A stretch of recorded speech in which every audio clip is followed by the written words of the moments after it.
Bonjour à tous les amis, c'est Adrien de la chaîne Solotech, j'espère que vous allez bien, en tout cas moi ça va super. Et aujourd'hui dans cette vidéo, dans ce petit tutoriel, je vais vous montrer, peut-être même vous apprendre à remettre à neuf un vieux PC tout simplement en plusieurs étapes. Ça va être facile, ne vous inquiétez pas, en tout cas si cette vidéo, si ce petit tuto vous plaît, n'hésitez pas à lâcher un like et bien sûr à vous abonner à la chaîne.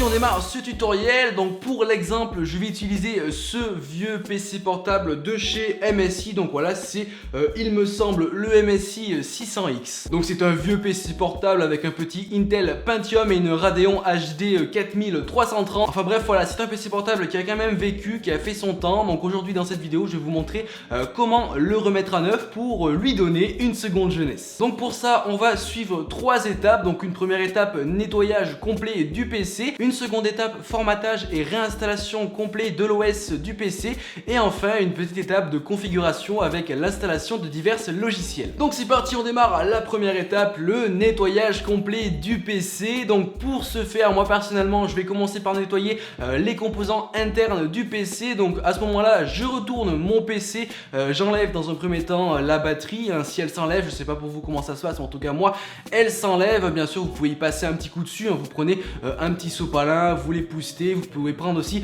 un petit coton-tige pour nettoyer les petites connectiques. Enfin bref voilà, vous savez comment nettoyer, je vais pas vous expliquer. Ensuite vous enlevez le cache de protection des composants derrière votre PC portable. Donc là vous enlevez les diverses vis, soyez assez précautionneux, ne faites pas le bourrin à ce niveau là. Et après vous enlevez le cache si vous voyez directement les composants du PC qui sont à nu. N'essayez pas de les toucher, vous risquerez de les casser. En tout cas moi j'étais assez surpris au niveau de ce PC parce que c'est vrai qu'il n'était pas vraiment très sale à l'intérieur, mais bon on va quand même le nettoyer. Donc pour ce faire il y a diverses choses qu'on peut utiliser pour le nettoyer. Le plus simple, il dit souffler de l'air dessus, donc soit grâce à une bombe qu'on peut acheter directement en magasin, soit si vous avez chez vous un compresseur, vous pouvez l'utiliser. Moi personnellement j'ai un compresseur, donc je vais tout simplement souffler de l'air sur les composants, donc à une certaine distance pour éviter d'abîmer les composants. Donc voilà, vous soufflez de l'air sur les composants, sur les ventilateurs, c'est là où il y a le plus de poussière en général, et sur les diverses aérations de votre PC. Voilà, vous essayez de faire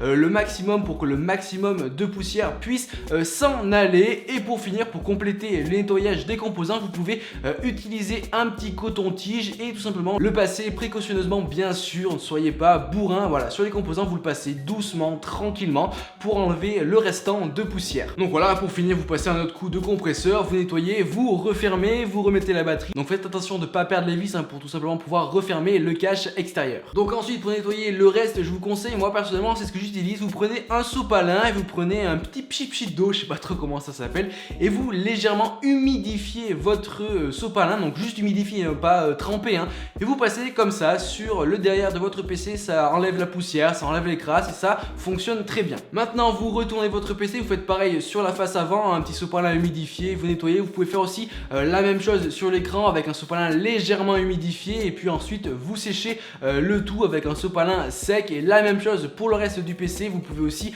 là aussi utiliser diverses cotons-tiges pour passer par exemple entre les touches du clavier, dans les endroits un peu inaccessibles. Enfin voilà, vous essayez de faire le maximum avec ce que vous pouvez pour enlever le maximum de crasse et le maximum de poussière. En tout cas moi là sur ce PC, déjà il était pas très sale de base, mais j'ai aussi pris l'initiative d'enlever les diverses autocollants qu'il y avait dessus parce que c'est vrai que c'est pas très esthétique, moi j'aime pas trop. Et là j'ai un peu galéré, c'est vrai, je vous l'avoue. Donc j'ai enlevé les diverses autocollants et il restait de la colle dessus. Donc le conseil, si vous avez des autocollants à enlever et qu'il reste un peu de colle, vous prenez un petit sopalin, vous y mettez un tout petit peu de white spirit dessus ou de l'alcool à brûler, enfin c'est un peu la même chose, et vous enlevez tout simplement le collant grâce à ça. Et puis ensuite vous nettoyez avec un petit sopalin humidifié et vous séchez le tout. Enfin bref voilà, vous faites le maximum pour nettoyer à fond votre PC pour qu'il ressorte comme neuf, comme si vous veniez de l'acheter. Donc voilà, une fois que vous avez fait tout ça, une fois qu'il est bien propre, nous allons pouvoir passer à la deuxième étape qui est le formatage formatage et la réinstallation de l'OS. Donc sur ce PC de base il y avait un Windows 7, donc je suis allé sur internet, j'ai téléchargé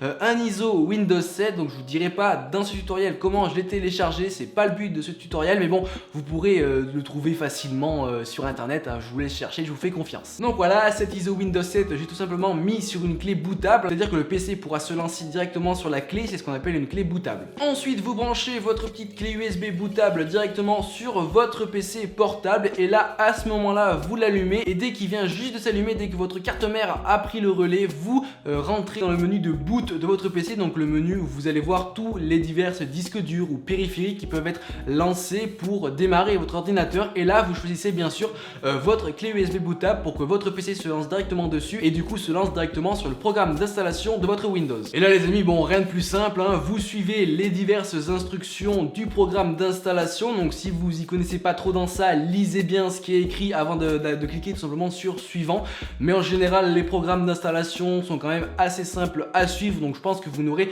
tout simplement aucun mal avec les programmes d'installation. Et puis voilà, vous pouvez laisser tourner votre PC le temps que le Windows s'installe. Donc une fois que votre PC a bien redémarré, c'est bien installé, enfin bref, dès qu'il démarre sur votre bureau, vous pouvez à ce moment-là et uniquement à ce moment-là retirer votre clé USB. Et moi ce que je vous conseille, c'est qu'une fois que vous avez retiré votre clé USB, vous le redémarriez encore une fois. Et du coup, une fois qu'il a démarré, on va pouvoir passer à la troisième et à la dernière étape, c'est-à-dire à l'installation de divers logiciels pour que votre PC soit un peu configuré. Donc dans un premier temps, moi je vous conseille d'installer Google Chrome ou alors Firefox, mais n'utilisez pas Windows Explorer, c'est vraiment de la merde, on peut le dire, c'est de la merde, surtout sur le Windows 7 que moi j'ai installé, c'est encore plus de la merde. Enfin bref, voilà, installez un Chrome ou un Firefox, ça sera largement mieux pour vous et vous aurez une meilleure utilisation sans rager. Une fois que vous avez installé tout ça, vous pouvez maintenant installer un antivirus. Moi je vous conseille d'installer Avast, qui est un antivirus gratuit assez performant qui fait bien son taf. Donc voilà, après c'est à vous de voir si vous voulez un antivirus ou pas. C'est vrai qu'un antivirus ça sert beaucoup, ça vous évite d'avoir des merdes sur votre PC, ça vous évite surtout